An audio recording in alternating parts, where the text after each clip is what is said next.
పదవి ఇయ్యలేదనా లేకపోతే పక్కన పెడితే స్టూడెంట్స్ ఇష్యూస్ కోసము 46 జీవో కోసము నిరుద్యోగుల కోసము ఇదే కోదండరాం గలమెత్తి ప్రశ్నించడం జరిగింది.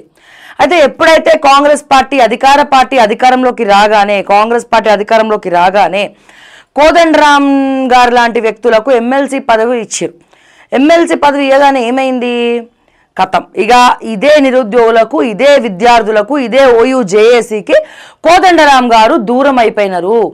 ఏ కాంగ్రెస్ పార్టీ మేనిఫెస్టోలో యువ వికాసం అని పెట్టిందో, ఏ కాంగ్రెస్ పార్టీ మేనిఫెస్టోలో 46 జీవో రద్దు చేస్తామని పెట్టిందో, ఏ కాంగ్రెస్ పార్టీ మేనిఫెస్టోలో 29 జీవో సరి చేస్తామని చెప్పిందో, ఏ కాంగ్రెస్ పార్టీ ఫీజ్ రియంబర్స్మెంట్లను భర్తీ చేస్తామని చెప్పిందో, ఆ కాంగ్రెస్ పార్టీ అధికార పార్టీ అవ్వగానే ఈయన ఎమ్మెల్సీ పదవి రాగానే స్టూడెంట్స్ కి దూరం అయిపోయినాడు.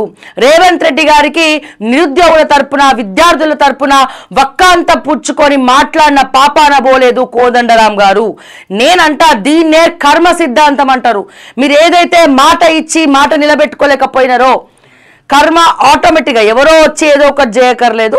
సో ఏదో ఒక రూపంలో, అది బీఆర్ఎస్ రూపంలో అయిందా, లేకపోతే జడ్జి గారు దయదలిచిండ్రా, లేకపోతే గవర్నరా, వాట్ ఎవర్ ఇట్ ఈస్, కానీ ఫైనల్గా ఏంటి, మీ ఎమ్మెల్సీ పదవి రద్దు అయింది.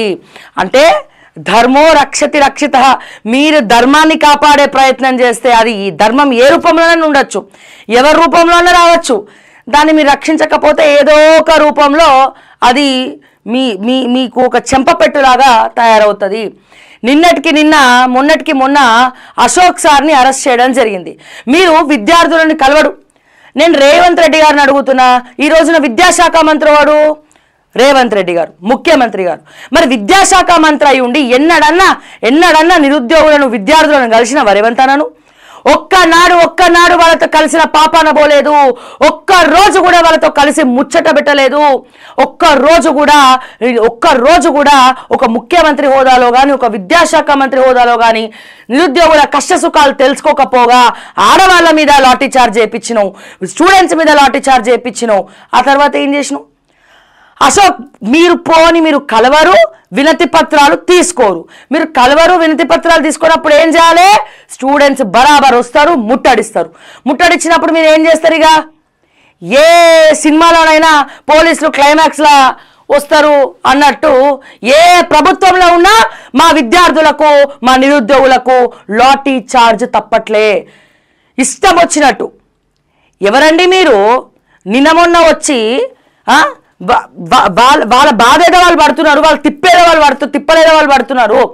గత ప్రభుత్వంలో ఇబ్బంది పెట్టి ఈ ప్రభుత్వంలో హామీలు నెరవేరుస్తారని చెప్పి ఈ ప్రభుత్వంలో ఇబ్బంది పెట్టి అశోక్ సార్ లాంటి వ్యక్తులను అరెస్ట్ చేసి మీరు ఎటువంటి జీవోలు రద్దు చేయకుండా గ్రూప్ 1 ఉద్యోగాల దగ్గర నుంచి అన్ని అమ్ముకున్నారు కదా, అన్ని అమ్ముకొని సొమ్ము చేసుకున్నారు కదా, మీకు కొంచెం కూడా మానవత్వం లేదా, ఇంకిత జ్ఞానం లేదా అని చెప్పి నేను డైరెక్ట్గా ముఖ్యమంత్రి రేవంత్ రెడ్డి గారిని అడుగుతున్నా. ఈ రోజున దుద్దిల్ల శ్రీధర్ బాబు పట్టించుకోరు, బట్టి విక్రమార్క గారు పట్టించుకోరు, ఉత్తమ్ కుమార్ రెడ్డి గారు పట్టించుకోరు, మంత్రి సీతక్క పట్టించుకోదు, కొండా సురేఖ అక్క పట్టించుకోదు. మరి ఏమిట్టుకున్నారండి మీరు? మంత్రులుగా ఏమిట్టుకున్నారండి? దేనికోసం ఉన్నారండి? ఎవరి కోసం ఉన్నారండి? ఎవరు ఏలాల్సినటువంటి తెలంగాణ ఎవరు వెళ్తున్నారు?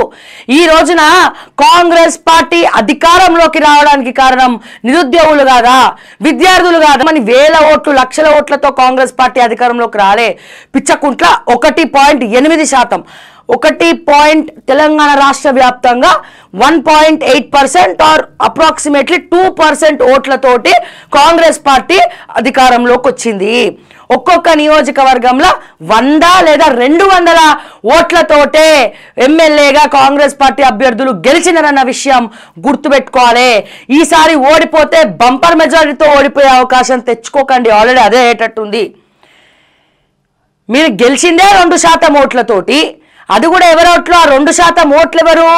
ఎవడైతే బస్సు యాత్ర పెట్టి ఏ నిరుద్యోగులైతే, ఏ విద్యార్థులైతే ఉద్యోగుల కోసం, ఉద్యోగాల కోసం, ఉద్యోగాల భర్తీ కోసం తెలంగాణ రాష్ట్ర వ్యాప్తంగా ఇంటింటికి మీరు ఒక్క రూపాయి కూడా కాంగ్రెస్ పార్టీ వాళ్ళకి ఇవ్వకపోయినా వాళ్ళు బస్సులు వేసుకొని తిరిగి సొంత పైసలతోటి అవ్వా దండం పెడతాం ఓటేయకు, అయ్యా దండం పెడతాం ఓటేయకు అని చెప్పి అడుక్కొని మీకు ఓట్లు వేయిస్తే ఈ రోజున నిరుద్యోగులకు మీరు చేసిందేంటి? ఏం చేశారు? చిప్ప చేతికిచ్చినారు. ఉద్యోగాలు అమ్ముకున్నారు ఫహీం ఖురేషిని అడ్డు పెట్టుకొని. గ్రూప్ 1 ఉద్యోగాలు అమ్ముకున్నారు. ఒకటే సెంటర్లో అందరికీ సమాన మార్కులు వచ్చినాయి. ఈ రోజున మాట్లాడాల్సినటువంటి బీఆర్ఎస్ మాట్లాడదు, ప్రతిపక్షం చచ్చిపోయి మాట్లాడాల్సినటువంటి బీజేపీ మాట్లాడదు. ఎందుకంటే వాళ్ళ కేంద్రంలో వస్తే చాలు, తెలంగాణలో కాంగ్రెస్ పార్టీ బీజేపీ పార్టీ అవసరం లే. ఇది ప్రస్తుత తెలంగాణ పరిస్థితి. మాట్లాడాల్సినటువంటి ప్రశ్నించాల్సినటువంటి కోదండరాం గారు బల్మూరి వెంకట్ లాంటి వాళ్ళు పదవుల కోసమే రాజకీయం చేసిండ్రని చెప్పి కాంగ్రెస్ పార్టీ అధికారంలో వచ్చిన తర్వాత చొప్పుతో కొట్టినటువంటి సమాధానం వీళ్ళిద్దరు చెప్పారు. ఏమని? ఇప్పుడు తెలంగాణ ఇప్పుడు కోదండరాం గారు పదవి కోసమే ఇదంతా చేసిరు అనుకోవాలనా, లేకపోతే నిజంగానే విద్యార్థుల భవిష్యత్తు మారుద్దామని చెప్పి ఈయన ఎమ్మెల్సీ అనుకోవాలా? ఏమనుకోవాలి? ఈయన తప్పుడు దారి వెళ్ళిండు, ప్రశ్నించలే. ఇప్పుడున్నటువంటి అధికార పార్టీని ఒక ఎమ్మెల్సీ హోదాలో ఒక కౌన్సిల్లో కూర్చున్నప్పుడు, గవర్నర్ ఆమోద ముద్ర తెలిపినప్పుడు, అతి కష్టం మీద ఆ పదవి వచ్చినప్పుడు, ఎవరి వల్ల వచ్చింది ఆ పదవి అన్న మూలాలు మర్చిపోయినప్పుడు కర్మ అనేది పని చేస్తుందన్న విషయం కోదండరాం గారు లాంటి వ్యక్తులు గుర్తుపెట్టుకోవాల్సినటువంటి అవసరం ఉన్నది. ఈ సందర్భంగా కోదండరాం గారు కాదు, భవిష్యత్తులో ఎవడైనా సరే కర్మకి లోబడి ఉండాల్సిందే, కర్మ సిద్ధాంతానికి కట్టుబడి ఉండాల్సిందే. కోర్టులకెళ్ళి తప్పుకోవచ్చు, కోర్టుల నుంచి తప్పుకోవచ్చు, శిక్షల నుంచి తప్పుకోవచ్చు, లేకపోతే స్కాముల నుంచి తప్పుకోవచ్చు, కానీ కర్మ నుండి, భగవంతుడి నుండి ఎవ్వడు కూడా తప్పుకోలేడు. ఇది గుర్తుపెట్టుకోండి. ఇచ్చోటి కర్మ ఇచ్చోటే. ఈరోజు చేసిన కర్మ ఈ రోజే, ఈ జన్మలో చేసిన కర్మ ఈ జన్మలోనే శిక్ష పడుతుందట. ఇటువంటి పరిస్థితి ఏర్పరచుకుంది ఎవరు? 2 లక్షల ఉద్యోగాలు భర్తీ చేస్తామని, అరే గత ప్రభుత్వం అసెంబ్లీ ఎన్నికల ముందు ఇచ్చినటువంటి నోటిఫికేషన్ అని పట్టుకొని 50,000 ఉద్యోగాలు కూడా భర్తీ చేయకుండా మీరు పెట్టినటువంటి గ్రూప్ 1 ఎగ్జామ్స్ ఏవైతే ఉన్నాయో ఆ గ్రూప్ 1 కూడా అమ్ముకున్నారు సిగ్గులు లేకుండా. అది అమ్ముకొని కోట్లలో అన్ని జ్యుడిషియరీని కూడా మేనేజ్ చేసి, కోట్లను మేనేజ్ చేసి ఈ రోజున పట్టం కట్టుకున్నాడు. ఎవడండి ఫహీం ఖురేషి? ఈ రోజు నేను అడుగుతున్నా, నేను 10,000 స్క్వేర్ ఫీట్, అతిపెద్ద 10,000 స్క్వేర్ ఫీటు నానక్రామ్గూడలో రేవంత్ రెడ్డి గారికి ఫహీం ఖురేషి గారికి జాయింట్గా లేదా అండి? 10,000 స్క్వేర్ ఎఫ్టీ 10,000 స్క్వేర్ ఎఫ్టీ మీకు నానక్రామ్గూడలో లేదని చెప్పి గుండెల మీద చేసుకొని చెప్పమనండి రేవంత్ రెడ్డి గారిని, ఫహీం ఖురేషిని. ఏం సంబంధం? ఈరోజు ఫహీం ఖురేషి అనేటోడు ఒక షాడో ముఖ్యమంత్రి లాగా పనిచేస్తున్నాడు అంటే ఈ పాపం ఎవడిది? ఈ కర్మ సిద్ధాంతం రేవంత్ అన్న ఫాలో అవుతాడని చెప్తున్నారు కదా అక్కడిక్కడ.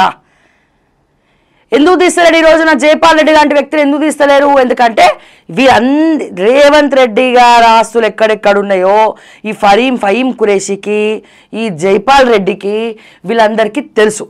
అందుకే వాళ్ళు ఎన్ని దందాలు చేసినా, ఎన్ని స్కాములు చేసినా రేవంత్ రెడ్డి గారు వాళ్ళని కూసింత అదుపులో కూడా పెట్టుకోలేనటువంటి దుర్మార్గమైనటువంటి పరిస్థితులకి దిగజారిపోయిండు. నేను స్ట్రైట్ అవే చెప్తున్నా, నానక్రామ్గూడలో 10,000 స్క్వేర్ ఎఫ్టీ మీకు ఫహీం ఖురేషికి జాయింట్గా ఉందా లేదా? నేను డైరెక్టర్ రేవంత్ రెడ్డి గారిని, ఫహీం ఖురేషి గారిని అడుగుతా ఉన్నా. చెప్పండి సమాధానం. మరి ఏడికెళ్ళి వస్తున్నాయి మీకు ఇవన్నీ అధికారంలోకి రాగానే? ఈ రోజున తెలంగాణ అప్పుల పాలైందంటే ఎవరి వల్ల అయింది? గత ప్రభుత్వంలో వాళ్ళు చేసిరు అంటున్నారు కదా, మరి ఇప్పుడు ఈ ప్రభుత్వంలో చేసింది ఏముంది? చేసేది ఏముంది? ఎందుకు అన్ని మంత్రిత్వ శాఖలు రేవంత్ రెడ్డి చేతిలో పెట్టుకుండు? మున్సిపల్ శాఖ చాలా కీలక పదవి. అటువంటి మున్సిపల్ శాఖను ఎవడు పెట్టుకుని ఎందుకు భర్తీ చేస్తలే? హోంశాఖ చాలా కీలకమైనటువంటిది, ఎందుకు భర్తీ చేస్తలే? ఎందుకంటే law and order Revanth Reddy గుప్పెట్లు ఉండాలి. మున్సిపల్ ద్వారా బాగా పైసలు వస్తాయి, రేవంత్ రెడ్డి గుప్పెట్లు ఉండాలి. ఆల్రెడీ కీలకమైనటువంటి రెవెన్యూ పదవి పొంగులెట్టికి పోయింది. పొంగులెట్టి మేకే కూర్చుండి ఇప్పుడు రేవంత్ రెడ్డికి పొంగులెట్టికి పడతలేదు. ఈయన లాబింగ్ చేసుకుంటున్నాడు, నెక్స్ట్ ముఖ్యమంత్రి నేనే ఎంతనన్నా ఖర్చు పెడతా అని పొంగులెట్టి లాబింగ్ చేసుకుంటున్నాడు. నెక్స్ట్ ముఖ్యమంత్రి అవ్వడం కోసం కూడా మొత్తం రెవెన్యూ భూములన్నీ కూడా తాకట్లు పెడుతున్నాడు, కబ్జాలు చేస్తున్నాడు, వాళ్ళ పిల్లల పేర్ల మీద మార్చుకుంటున్నాడు, ఇష్టం ముసడి చేస్తున్నాడు పొంగులెట్టి శ్రీనివాస్ రెడ్డి. కానీ ఇదే పొంగులెట్టి మళ్ళీ ఖమ్మం పాలిట దేవుడు అంటారు. ఎందుకని? ఆడ దోచుకుంటాడు, ఇక్కడ గ్రామ స్థాయిలో మండల స్థాయిలో ఇస్తారు. కోట్ల రూపాయలు దోచుకొని 1,00,000 రూపాయలు గిఫ్ట్ ఇస్తే మన వాళ్ళు ఆనందపడిపోతారబ్బా మన తెలంగాణలో. కోట్ల రూపాయలు దోచుకొని 1,00,000 రూపాయలు టిప్పిచ్చినట్టు. అంటే ఎట్లుందంటే హోటల్లో రెస్టారెంట్లో బిల్లు కట్టిన తర్వాత మనకు వడ్డించిన సర్వర్లకు టిప్ ఇస్తాం చూసినావా, ఆ టిప్పు కన్నా ఘోరంగా జమ కడుతురు కదా. ఆ టిప్పు కన్నా ఘోరంగా జమ కడుతున్నారా లేదా? ఇది కూడా అంతే. కోట్ల రూపాయలు, 100 కోట్లు, 1000 కోట్ల రూపాయలు దండుకొని ఈ 1000 కోట్ల రూపాయల పైసలల్లా ప్రజలకు ఒక 2% కూడా ఖర్చు పెట్టడానికి గుండెలు రావట్లేదు ఈ పొలిటికల్ రాజకీయ నాయకులకు. మా అంటే ఎంత ఖర్చు పెడతారు? మా అంటే ఏంది, వాళ్ళు ఖర్చు పెట్టిన దాంట్లో కొంచెం ఇస్తే పాపం పోతుంది కదా అన్నట్టు వాళ్ళు ఫీల్ అవుతున్నారు. ఒక దగ్గర దోచుకొని ఇంకో దగ్గర టిప్ ఇస్తే కామన్ పబ్లిక్కి పేరు వస్తుంది, తద్వారా నా పాపం పండుతుంది, పాపం పోయి పుణ్యకార్యం వస్తుంది, నేను చేసిన తప్పుడు బ్యాలెన్స్ అవుతుంది అనుకుంటున్నారు. అది వాళ్ళ పిచ్చి. అది అంటే ఈ రోజున ఇటువంటి పరిస్థితి తెలంగాణలో నెలకొన్నది. సో కోదండరాం గారు లాంటి వాళ్ళకు, సార్ లాంటి వాళ్ళకు ఇదొక చెంపపెట్టు. దీని రాజకీయ నాయకులు ఒక ఎగ్జాంపుల్గా తీసుకోవాలా.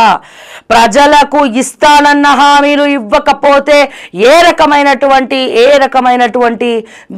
సంఘటనలు, ఏ రకమైనటువంటి పరిస్థితులు ఎదుర్కోవాల్సి వస్తుందన్న విషయాన్ని మీలాంటి వాళ్ళు ఆలోచించుకోవాల్సినటువంటి పరిస్థితి ఉన్నది. ఒక రోజు నడుస్తుంది, రెండో రోజు నడుస్తుంది, మూడో రోజు నడుస్తుంది, నాలుగోసారి నడుస్తుంది, ఐదోసారి నడుస్తుంది, ఆరోసారి నడుస్తుంది, ఏడోసారి కూడా ఏడ్చుకుంటూ నడుస్తుంది, ఎనిమిదోసారి, తొమ్మిదోసారి, 10ఓసారి, కానీ 11ఓసారి తెలంగాణ ప్రజలు వదిలిపెట్టరు, కర్మ వదిలిపెట్టదు, ఏం వదిలిపెట్టాలి. బూమరాంగ్ తిరిగి మళ్ళీ మీ దగ్గరికే వస్తుంది.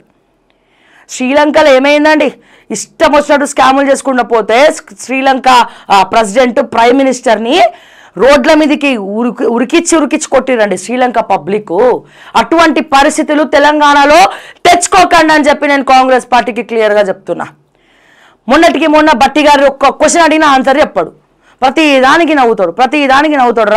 రజనీకాంత్ గారు TV9 అది ఇంటర్వ్యూ చూసినప్పుడు వాళ్ళు అడిగినటువంటి క్వశ్చన్స్కి బట్టి గారు చాలా నీట్గా, చాలా సాఫ్ట్గా సమాధానం చెప్తాడు.